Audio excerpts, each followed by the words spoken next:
ओम शांति। 30 अगस्त 2021 आज की साकार मुरली। शिव बाबा कहते, मीठे बच्चे, तुम्हें अभी रूहानी कारोबार करनी है।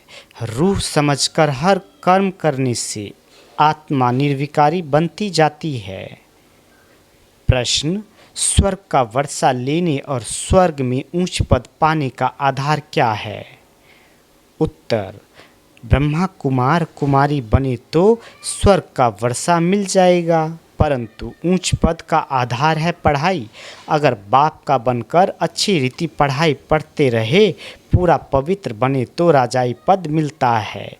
कोई पूरा पढ़ते नहीं, कर्म बंधन है, पूरा पवित्र नहीं बने और शरीर छूट गया तो प्रजा में भी साधारण पद पा लेंगे। ओम शांति। बाबा कहते, रूहानी बच्चों को रूहानी बाप समझा रहे हैं।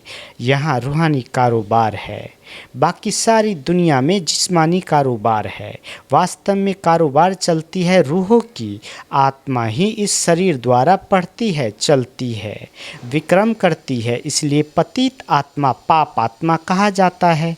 आत्मा ही सब कुछ करती है। इस समय सब मनुष्य देह अभिमानी है। मैं आत्मा हूँ समझने बदले समझते हैं मैं फलाना हूँ, ये व्यापार करता हूँ, ये फलाने काम ही क्रोधी है। शरीर का ही नाम लेते हैं। इसको कहा जाता है देह अभिमानी। दुनिया उतरती कला की दुनिया। सतयुग में ऐसे नहीं होता। बाबा कहते वहाँ देही अभिमानी होते हैं। तुमको देही अभिमानी बनाया जाता है। अपने को आत्मा निश्चय करो। मैं आत्मा ये शरीर रूपी चोला धारण कर पाठ बजाती हूँ। वह एक्टर्स भी भिन्न भिन्न कपड़ा बदली कर पाठ बजाते हैं।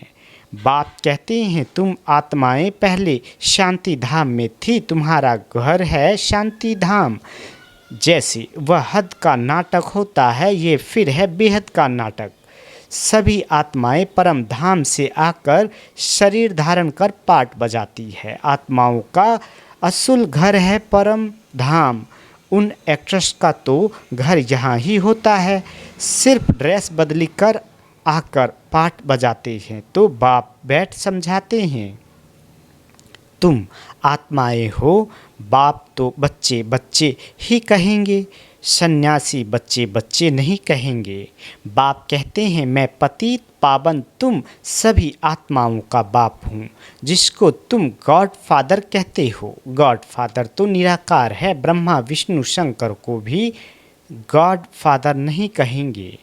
उनमें भी आत्मा है, परंतु उनको कहते हैं ब्रह्मा देवताय नमः, विष्णु देवताय नमः। देवताएं क्या करते हैं यह किसी को पता नहीं है। बाबा कहते, बाप ही आकर समझाते हैं तुम कैसे ड्रामा प्लान अनुसार पाठ बजाते हो।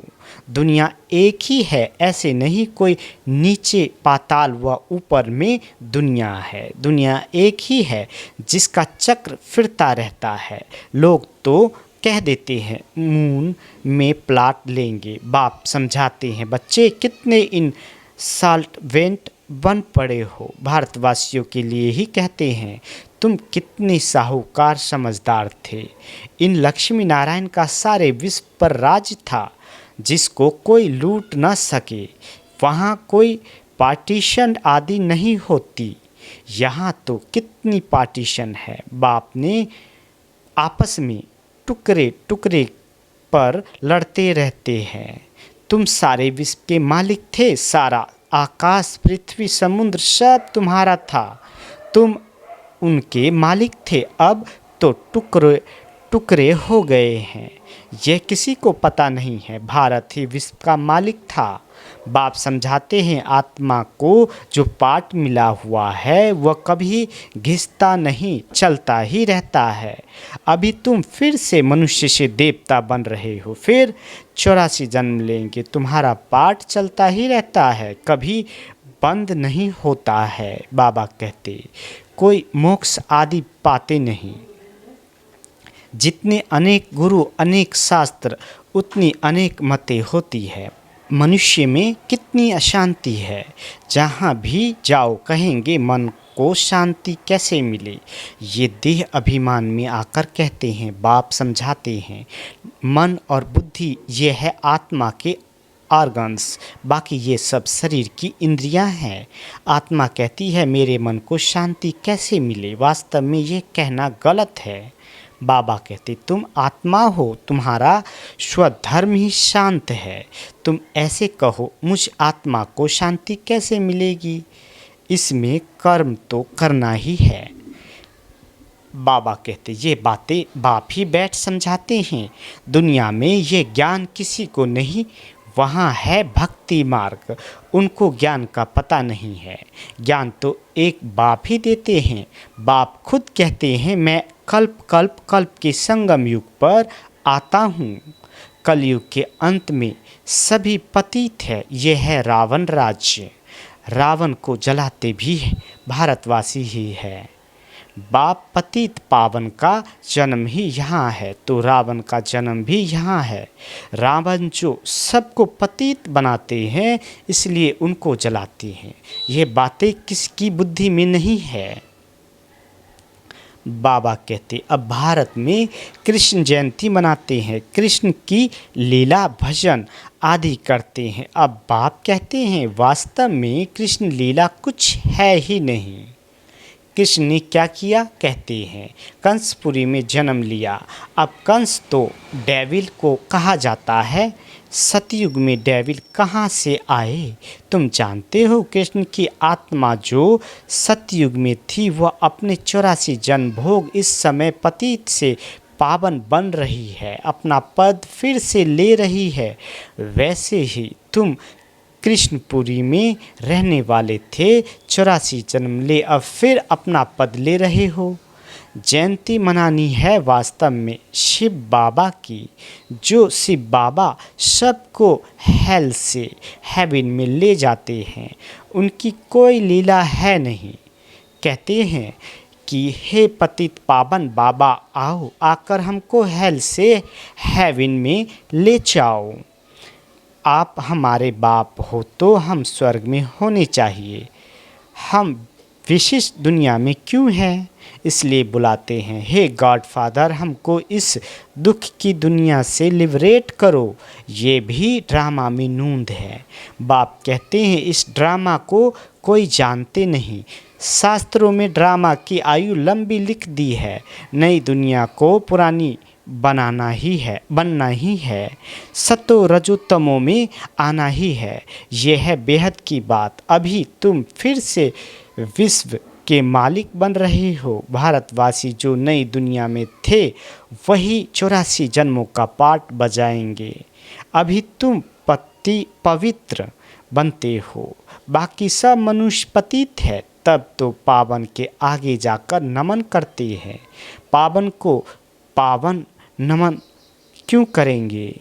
सन्यासी पावन है, तब तो पतित मनुष्य उनके आगे माथा झुकाते हैं। कन्या पवित्र है तो सब उनके आगे सिर झुकाते हैं। वही कन्या शादी कर ससुर घर जाएगी तो माथा टेकना पड़ता है। अभी बेहद का बाप आए हैं सबको पावन बनाने।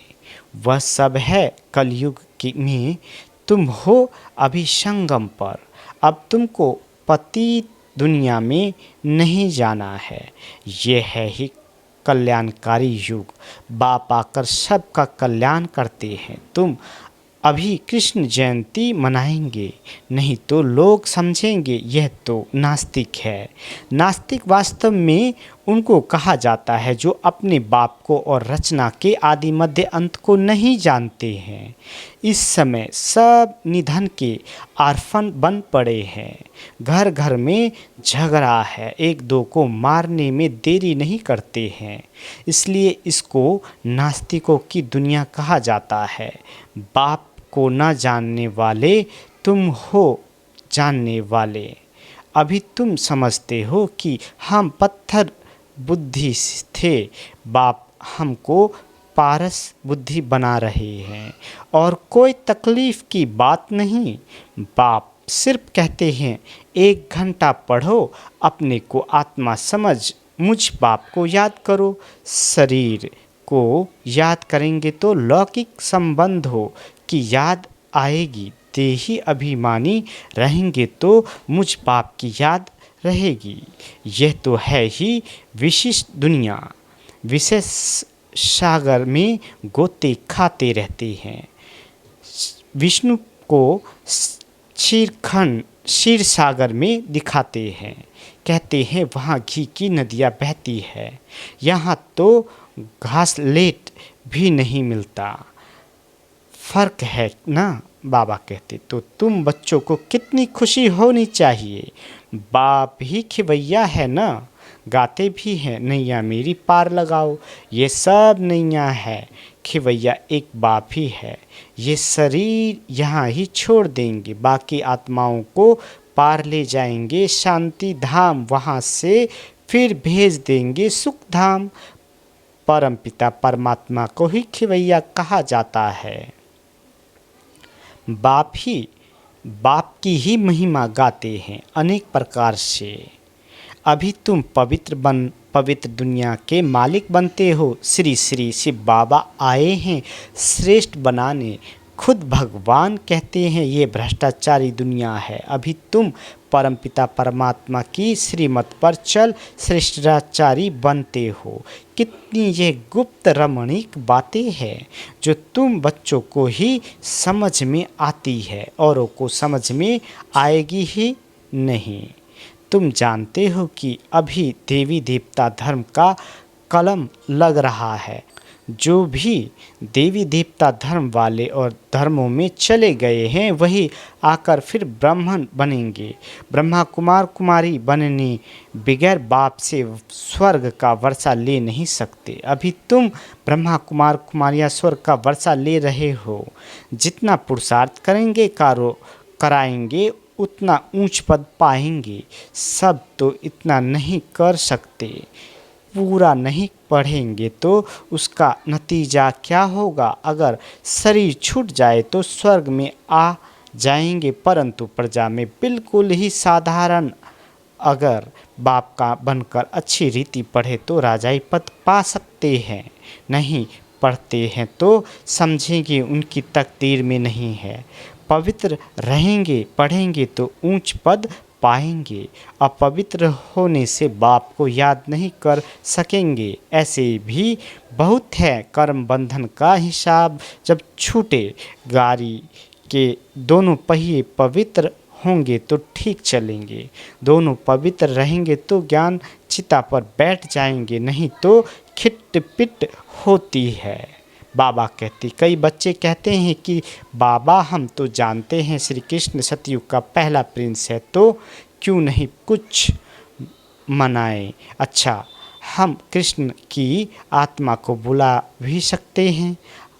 आकर खेल पाल करेगी, रास करेगी और क्या करेगी। गोप गोपियाँ तो यहाँ ही होते हैं। वहाँ तो प्रिंस प्रिंसेस आपस में मिलते हैं तो रास करते हैं, सोने की मुरली बजाते हैं। ये सब खेल पाल तुम पिछाड़ी में देखेंगे। ये सब पाठ चलेंगे। शुरू में दिखाया गया, फिर तुम पुरुषार्थ में लग गए हो। अब फिर पिछाड़ी में साक्षात्कार होना शुरू होगा। कौन कौन किस पद को पाएंगे ये तुम जानते हो। बाप बैठ ये सब राज समझाते हैं। तुमसे पूछते हैं वेदों शास्त्रों को मानते हो? बोलो हाँ। हम क्यों नहीं मानते हैं? ये सब भक्ति मार्ग की सामग्री है। इसमें कोई ज्ञान नहीं है। ज्ञान देने वाला तो एक है।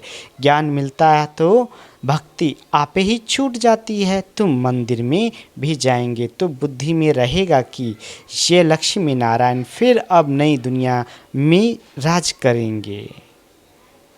बाप बच्चों को समझाते हैं दोनों तरफ तोड़ निभाना है। गृहस्थ व्यवहार में रहते पवित्र बनना है। श्रीमत कहती है पूरे पवित्र बनो, पूरा वैष्णव बनो और विष्णुपुरी का राज लो। अच्छा, मीठे मीठे सिकील दे बच्चों प्रति माता पिता बाप दादा का याद प्यार और गुड मॉर्निंग। रूहानी बाप की रूहानी बच्चों को नमस्ते। हम रूहानी बच्चों की रूहानी माता पिता बाप दादा को याद प्यार गुड मॉर्निंग और नमस्ते मीठे बाबा नमस्ते। धारणा के लिए मुख्य सार। पहला, योग द्वारा कर्म बंधन का हिसाब किताब चुकतू कर पावन बनना है। ज्ञान चिता पर बैठना है। पूरा पूरा वैष्णव अर्थात पवित्र बनना है। दूसरा, अपने शांत स्वधर्म में स्थित रहना है। सबको शांति धाम की याद दिलानी है। कभी भी अशांत नहीं होना है। बाबा वरदान देते, नॉलेज द्वारा रावण की बहु रूपों को जान उसकी अट्रैक्शन से मुक्त रहने वाले हिम्मतवान भव। बाबा कहते, जो बच्चे नॉलेज द्वारा रावण के बहु रूपों को अच्छी तरह से जान गए हैं उनके आगे वह नज़दीक भी नहीं आ सकता। चाहे सोने का चाहे हीरे का रूप धारण करे लेकिन उसकी अट्रैक्शन में नहीं आएंगे। ऐसी सच्ची सीताएं बन लकीर के अंदर रहने का लक्ष्य रख हिम्मतवान बनो। फिर ये रावण की बहुत सेना वार करने के बजाय आपकी सहयोगी बन जाएगी। प्रकृति के 5 तत्व और 5 विकार ट्रांसफर होकर आपकी सेवा के लिए आएंगे। स्लोगन, सेवा में सफलता प्राप्त करना है तो निर्वाण चित्त की विशेषता को धारण करो। अच्छा, ओम शांति।